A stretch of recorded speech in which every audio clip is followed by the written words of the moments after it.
जय हिंद दोस्तों, कैसे आप सब। आशा करते हैं बहुत ही अच्छे होंगे। तो मैंने पिछले क्लास में दो क्लास 1 और क्लास 2 को कंप्लीट कर लिया है। क्लास 2 में हम लोग लास्ट स्मारक तक देखे थे, ठीक है। इससे आगे आज हम लोग क्लास 3 करने वाले हैं। तो क्लास 3 में देखते हैं, इसमें और भी कुछ प्रश्न हैं और इसका क्विक रिवीजन पूरे का कर लेंगे हम लोग, यानी कि रिवीजन भी करेंगे। ऑनलाइन में क्वेश्चन जितने भी हो बनेंगे सारे को हम रिवीजन करेंगे, ठीक है। तो चलिए आज देख लेते हैं। अर्ध ऐतिहासिक साहित्य के स्रोत हमको कहाँ से मिलते हैं? तो मुद्राक्षर से, अभिज्ञान से, शकुंतला से, अर्थशास्त्र आदि से, ठीक है। और ये जो भी बता रहे हैं सारा मैंने क्लास 1 to 3 कराया है। इस सभी का पीडीएफ इस वीडियो के लिंक में हम लोग डाल देंगे। टेलीग्राम चैनल से आप लोग जुड़ जाइएगा और वहां से डाउनलोड करके इसका पढ़ सकते हैं। चलिए पुरातात्विक स्रोत के बारे में कुछ जान लेते हैं। कह रहा है जो स्तंभ, गुफाओं, मूर्ति, मुद्राओं, शिला आदि पर उत्कीर्ण होते हैं अभिलेख कहलाते हैं। अभिलेख किससे कहते हैं? उत्कीर्ण मतलब क्या होता है? उस पे मतलब खोद के लिखा जाता है, ठीक है। उसे हम लोग क्या बोलते हैं? अभिलेख बोलते हैं। सर्वाधिक महत्वपूर्ण अभिलेख सम्राट अशोक के हैं। सर्वाधिक महत्वपूर्ण अभिलेख किसके हैं? तो सम्राट अशोक के हैं, जिसे पहली बार जेम्स प्रिंसेप ने पढ़ा था, है ना। सम्राट अशोक का जो अभिलेख है उसको सबसे पहली बार या प्रथम बार किसने पढ़ा था? तो जेम्स प्रिंसेप ने पढ़ा था। कलिंगराज खारवेल का हाथी गुफा अभिलेख। कलिंगराज का अभिलेख कौन है? तो हाथी गुफा अभिलेख है। समुद्रगुप्त का प्रयाग परस्ती। कलिंग राजा खारवेल का कौन सा अभिलेख है? तो हाथी गुफा अभिलेख, ठीक है। और समुद्रगुप्त का प्रयाग परस्ती अभिलेख, ठीक है। आगे देखते हैं। राय के रुद्रदामन का जूनागढ़ अभिलेख है ना। जूनागढ़ अभिलेख किससे संबंधित है? तो रुद्रदामन से। संस्कृत भाषा में जारी प्रथम अभिलेख माना जाता है, ठीक है। रुद्रदामन का जो अभिलेख है जूनागढ़ अभिलेख, वह संस्कृत भाषा में जारी प्रथम अभिलेख माना जाता है, ठीक है। नेक्स्ट देखते हैं। अभिलेख के अतिरिक्त सिक्के, स्मारक, भवन, मूर्तियां, चित्रकला, भौतिक अवशेष, माद भांड, आभूषण एवं अन्य अस्त्र शस्त्र भी इसके अंतर्गत आते हैं, ठीक है। अभिलेखों के अतिरिक्त, है ना, अभिलेख में सारे आते हैं, सभी पे क्या होता है? उत्कीर्ण होते हैं या खोद के लिखा गया होता है, वही क्या कहलाता है? अभिलेख कहलाता है। चलिए नेक्स्ट पे हम लोग चर्चा करते हैं। देखिए कह रहे हैं सर्वप्रथम 1838 ईस्वी में जेम्स प्रिंसेप का अशोक का अभिलेख पढ़ने में सफलता मिली। यानी कि सर्वप्रथम जेम्स प्रिंसेप जो था अशोक का अभिलेख कब पढ़ा था? तो 1838 में, और उसको सफलता भी मिला था, ठीक है। भारत से बाहर सर्वाधिक प्राचीनतम मध्य एशिया के बोगचकोई नामक स्थान से लगभग 1400 ईसा पूर्व के मिले हैं, है ना। यानी कि सबसे अधिक ज्यादा मात्रा में अभिलेख, प्राचीनतम अभिलेख कहाँ मिले हैं? तो मध्य एशिया के बोगजकोई नामक स्थान से लगभग 1400 ईसा पूर्व के मिले, है ना। जिसमें इंद्र, मित्र, वरुण और नतस्य आदि वैदिक देवताओं के नाम मिले, ठीक है। जिसमें क्या है? इंद्र, मित्र, वरुण और नतस्य आदि वैदिक देवताओं का नाम मिले हैं, ठीक है। आगे सिक्कों के अध्ययन को मुद्रा शास्त्र या न्यूमिस्मेटिक्स कहा जाता है। सर्वप्रथम हिंदू यूनानियों ने ही स्वर्ण मुद्रा जारी किया। सर्वप्रथम सबसे पहले स्वर्ण मुद्रा किसने जारी किया था? तो हिंद यूनानियों ने, ठीक है। सर्वाधिक शुद्ध स्वर्ण मुद्राएं कुषाणों ने तथा सबसे अधिक स्वर्ण मुद्राएं गुप्त ने जारी किया था। यानी सर्वाधिक सबसे शुद्ध स्वर्ण का जो मुद्रा था किसने जारी किया था? तो कुषाणों ने, ठीक है। और सबसे अधिक स्वर्ण मुद्रों का जारी किसने किया था? तो गुप्त ने किया था। किसने? गुप्तों ने किया था, ठीक है। 4 वेद हैं, ऋग्वेद बताए थे, 4 वेद है, ऋग्वेद, यजुर्वेद, सामवेद, अथर्ववेद को सम्मिलित रूप से संहिता कहा जाता है। यही चारों वेद को क्या बोला जाता है? सम्मिलित, एक साथ मिला दीजिए तो क्या बोला जाएगा? इसको संहिता बोला जाएगा, ठीक है। नेक्स्ट देखते हैं। ऋग्वेद में मुख्यतः देवताओं की स्तुतियां तथा यजुर्वेद में यज्ञों के नियम विधि विधानों का संकलन है। यानी कि ऋग्वेद में क्या है? देवताओं की स्तुतियां हैं, और यजुर्वेद में क्या है? यज्ञ के नियम निधि विधान का चर्चा किया गया है। सामवेद में यज्ञों के अवसर पर गाए जाने वाले मंत्रों का संग्रह है ना। और अथर्ववेद में धर्म, औषधि प्रयोग, रोग निवारण, तंत्र मंत्र, जादू टोना जैसे अनेक विषयों का वर्णन मिलता है, ठीक है। ऋग्वेद में किसका? देवताओं की स्तुतियों का। यजुर्वेद में यज्ञ करने के विधि विधानों का, ठीक है। सामवेद में यानी कि मंत्र संग्रह है, गाना गाया जाने वाले संगीतों का, और अथर्ववेद में क्या होता है, जादू टोना तंत्र मंत्र औषधि रोग निवारण इत्यादि का विषय का वर्णन है, ठीक है। उपनिषदों में अध्यात्मक तथा दर्शन के गूढ़ रहस्यों का विमोचन हुआ है। वेदों का अंतिम भाग होने के कारण इसे वेदांत भी कहा जाता है, ठीक है। उपनिषद को वेदांत क्यों कहा जाता है, क्योंकि वेदों का यह अंतिम भाग है, इसीलिए इसे क्या बोला जाता है, वेदांत बोला जाता है, ठीक है। सबसे प्राचीन बौद्ध ग्रंथ पाली भाषा में लिखित त्रिपिटक है, यानी कि सबसे प्राचीन ग्रंथ जो है कौन है, तो पाली भाषा में लिखी गई बौद्ध धर्म का क्या है, त्रिपिटक है। त्रिपिटक भी तीन तो है, ठीक है। कौन, सुत्त पिटक, विनय पिटक और अभिधम पिटक। चला के देखते हैं। जैन साहित्य को आगम कहा जाता है, इनकी रचना प्राकृत भाषा में हुई है। जैन साहित्य को क्या बोला जाता है, आगम कहा जाता है, और इनकी रचना जो है किस भाषा में की गई है, प्राकृत भाषा में की गई, ठीक है। आगे हेरोडोटस को इतिहास का पिता कहा जाता है, जिनकी प्रसिद्ध पुस्तक क्या, हिस्टोरिका। हिस्टोरिका किनके द्वारा लिखा गया है, तो हेरोडोटस द्वारा, है ना। और हेरोडोटस के ही क्या बोला जाता है, इतिहास का पिता बोला जाता है। चलिए नेक्स्ट देखते हैं, इसका रिवीजन, कुछ फैक्ट है जिसको हम लोग रिवीजन कर लेते हैं। अज्ञात लेखक की रचना पेरिप्लस ऑफ डी एरिथ्रियन सी में भारतीय बंदरगाहों तथा वाणिज्य गतिविधियों का विवरण मिलता है, ठीक है। अज्ञात लेखक की रचना जो है पेरिप्लस ऑफ डी एरिथ्रियन सी में क्या मिलता है, भारतीय बंदरगाहों तथा वाणिज्य गतिविधियों का विवरण मिलता है, किसमें, तो पेरिप्लस ऑफ डी एरिथ्रियन, ठीक है। आगे फहियान की प्रसिद्ध रचना फी क्योंकि अथवा a record of the Buddhist countries है। फहियान द्वारा कौन सा रचना किया गया, तो फी क्योंकि अथवा a record of the Buddhist countries, ठीक है।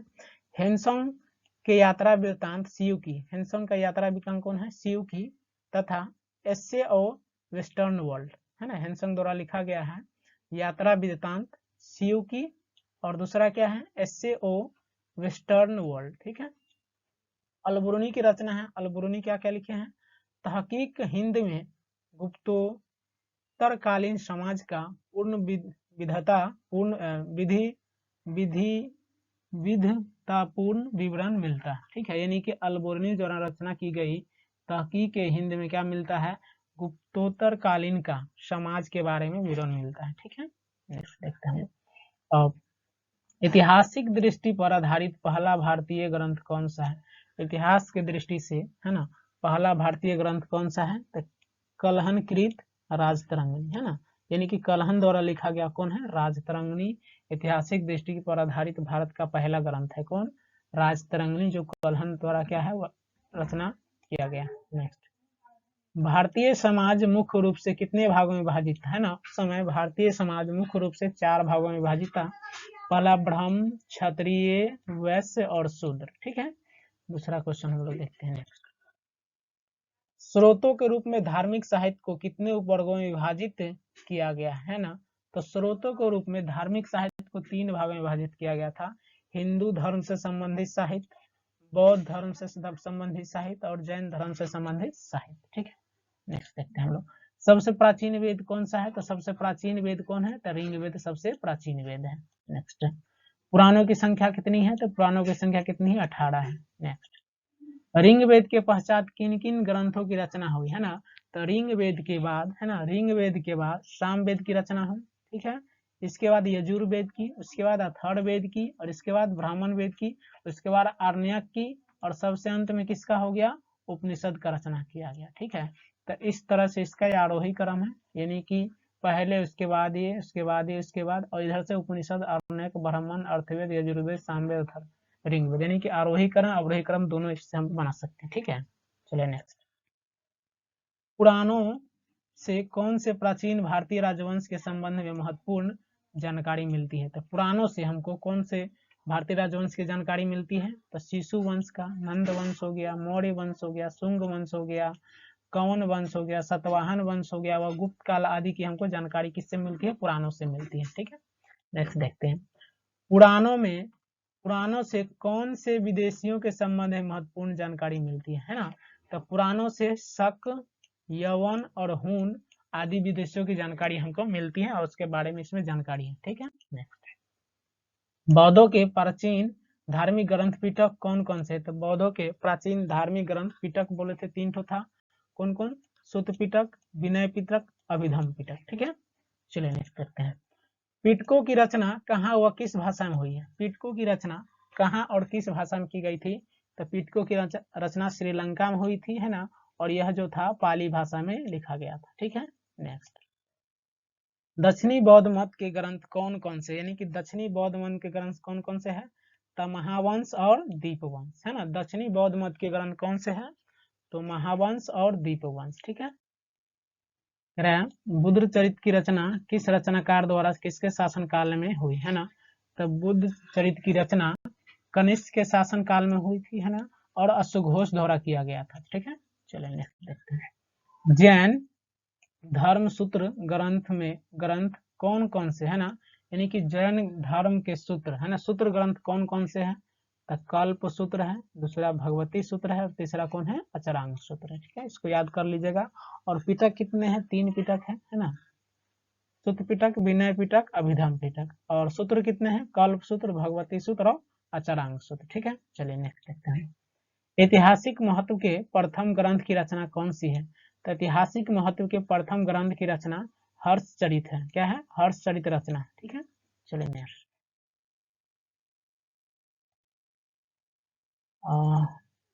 सब तो हम देखे हैं, इसके बाद 15 से देख लेते हैं।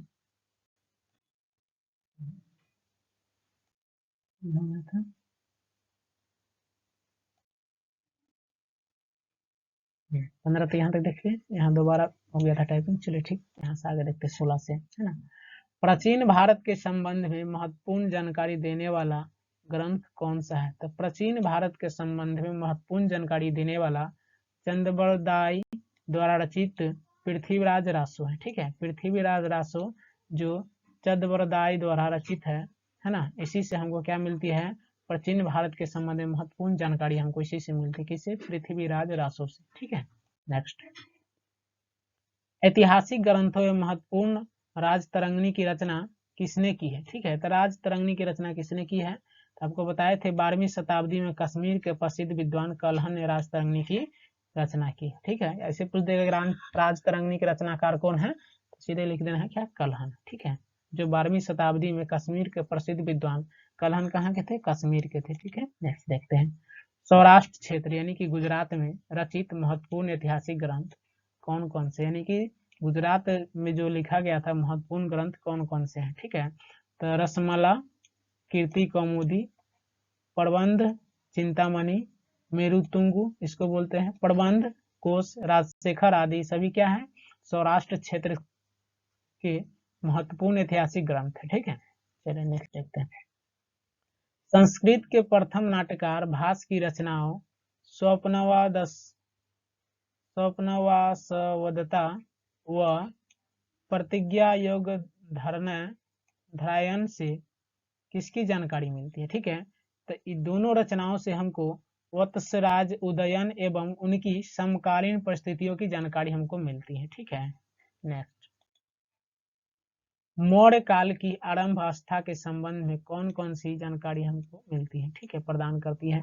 तो मौर्य काल की आरंभ अवस्था के संबंध में, है ना, विशाखा दत्त द्वारा रचित मुद्रा राक्षस से हमको जानकारी मिलती है। ठीक है, कालिदास ने अभिज्ञान शकुंतलम में किसकी जानकारी दी है? तो कालिदास ने अभिज्ञान शकुंतलम में गुप्तकालीन परिस्थितियों की जानकारी दी है। ठीक है, यानी कि कालिदास द्वारा लिखित अभिज्ञान शकुंतलम में किसके बारे में बताया गया है? तो गुप्तकालीन परिस्थितियों के बारे में बताया गया। ठीक है, नेक्स्ट देखते हैं।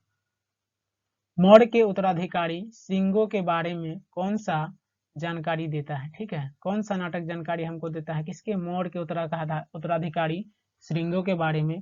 तो इसके जानकारी हमको कालिदास द्वारा रचित मालविका गृहमित्रम में हमको इसकी जानकारी मिलती है। ठीक है, नेक्स्ट देखते हैं। मौर्य की प्रशासनिक व्यवस्था के संबंध में कौन सा ग्रंथ महत्वपूर्ण जानकारी देता है? ठीक है, तो मौर्य के प्रशासनिक व्यवस्था के बारे में हमको कौटिल्य द्वारा रचित अर्थशास्त्र महत्वपूर्ण जानकारी देते हैं। किसके बारे में? तो मौर्य की शासन व्यवस्था के संबंध में हमको अर्थशास्त्र, है ना, महत्वपूर्ण जानकारी देती है। ठीक है, नेक्स्ट देखते हैं। अभिलेखों की दृष्टि से किस शासक का काल सर्वाधिक महत्वपूर्ण है? अभिलेखों की दृष्टि से किस शासक का काल सर्वाधिक महत्वपूर्ण रहा? तो मौर्य सम्राट अशोक का काल बहुत ही क्या था, महत्वपूर्ण था। ठीक ना, नेक्स्ट देखते हैं। भारतीय इतिहास के निर्माण में किन अभिलेखों से सहायता मिलती है? तो भारतीय इतिहास के निर्माण में अशोक के अभिलेख, कलिंगराज ऑफ खारवेल का हाथी गुफा अभिलेख, समुद्रगुप्त का प्रयाग प्रस्थि अभिलेख, है ना, चंद्रगुप्त द्वितीय की महारौली स्तंभ अभिलेख, ठीक है, और इसके बाद स्कंदगुप्त का भीतरी स्तंभ लेख, इस सभी अभिलेख से, है ना, भारतीय इतिहास के निर्माण में सहायता करती है। ठीक है, इस सभी से भारतीय इतिहास से रिलेटेड जानकारी हमको मिलती है। ठीक है, नेक्स्ट देखते हैं। सतवाहन, शकों व कुषाणों के संबंध में मुख्य रूप से किस पर निर्भर रहना पड़ता है ना, यानी कि सतवाहन, शकों व कुषाणों के संबंध में मुख्य रूप से किन पर निर्भर रहना पड़ता है? तो सिक्कों पे। किस पे? सिक्कों को जिनके बारे में लिखा गया, बनाया गया, छापा गया, उसी को हमको, उसी से इसके बारे में हमको जानकारी मिलती है। ठीक है, गुप्त काल के अधिकांश सिक्के पर विष्णु एवं गरुड़ के चित्र अंकित होने से क्या प्रतीत होता है? ठीक है, यानी कि गुप्त काल के जितने भी सिक्के थे उस पे विष्णु एवं गरुड़ के चित्र अंकित होने से क्या प्रतीत होता है? तो इससे ही प्रतीत होता है कि गुप्त शासक जो थे क्या थे? विष्णु के उपासक थे। ठीक है, नेक्स्ट। विदेशों में प्राप्त कौन से स्मारक भारत के प्राचीन इतिहास को समझने में सहायक हुए? ठीक है, तो विदेश में, तो जावा में स्थित, है ना, जावा में एक मंदिर स्थित है जिसका नाम है क्या? बोरोबुंदर मंदिर। क्या है? बोरोबुंदर मंदिर, है ना, और प्रबंधन मंदिर। ठीक है, दोनों कहाँ है? जावा में है। और कंबोडिया में स्थित अंकोरावट मंदिर। ठीक है, उसके बाद बोर्नियो में स्थित कौन सा मंदिर? मुरक्कमन, है ना, मुरक्कम में, बोर्नियो में या मुरक्कम में मिली विष्णु की प्रसिद्ध, है ना, वहाँ क्या है? विष्णु की प्रसिद्ध स्वर्ण मूर्ति। ठीक है, मलाया से क्या मिला है? शिव पार्वती गणेश की मूर्ति। इस सभी स्रोतों से हमको विदेश से प्राप्त होते हैं और इससे हमको क्या होता है? भारतीय प्राचीन इतिहास को समझने में क्या होता है? सहायता मिलती है ना। ये सभी क्या है? विदेश में ही है। ठीक है, नेक्स्ट देख लेते हैं।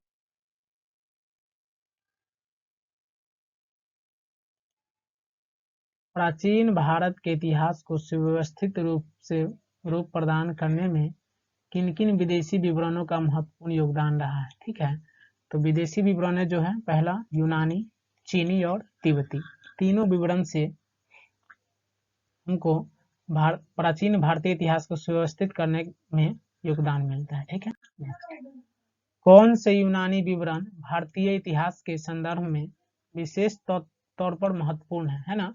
तो यूनानी विवरण जो है हेरोडोटस का, ठीक है, निडियाकस का, मेगास्थनीज का, डायमेकस का, कर्टियस का, एडियन का, है ना, प्लूटार्क का, एस्ट्रोबो आदि के विवरण प्रमुख है। ठीक है, ये सभी क्या है?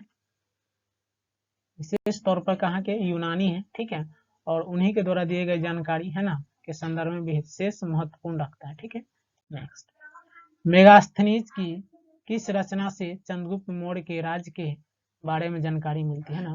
तो मेगास्थनीज द्वारा रचित इंडिका, इससे क्या मिलती है हमको? चंद्रगुप्त मौर्य के राज्य के बारे में जानकारी मिलती है। ठीक है, नेक्स्ट। चीनी यात्री फयान किस शासक के समय में भारत आया था? तो चीनी यात्री जो फयान थे वो चंद्रगुप्त द्वितीय के समय में भारत आए थे। ठीक है, मुख्य तिब्बती विवरण कौन कौन से है? तो मुख्य तिब्बती विवरण जो है कंग्यूर और तंगयूर है। ठीक है, तो आज हम यहीं पे इस वीडियो को समाप्त करते हैं। ठीक है, इसका जो PDF है, ठीक है, हम आपको टेलीग्राम लिंक पे दे देंगे, आप लोग लिंक से ज्वाइन करके, ठीक है, और इसको डाउनलोड करके पढ़िएगा। ठीक है, और ये जो प्राचीन इतिहास का मुख्य स्रोत है ये यहीं पे खत्म होता है। नेक्स्ट चैप्टर हम अगले क्लास में, चौथी क्लास में लेकर आएंगे। ठीक है, तो आप लोग जब तक इसका रिवीजन कीजिएगा और पढ़िएगा। मिलते हैं एक नए वीडियो में। ठीक है, जब तक के लिए जय हिंद, जय भारत।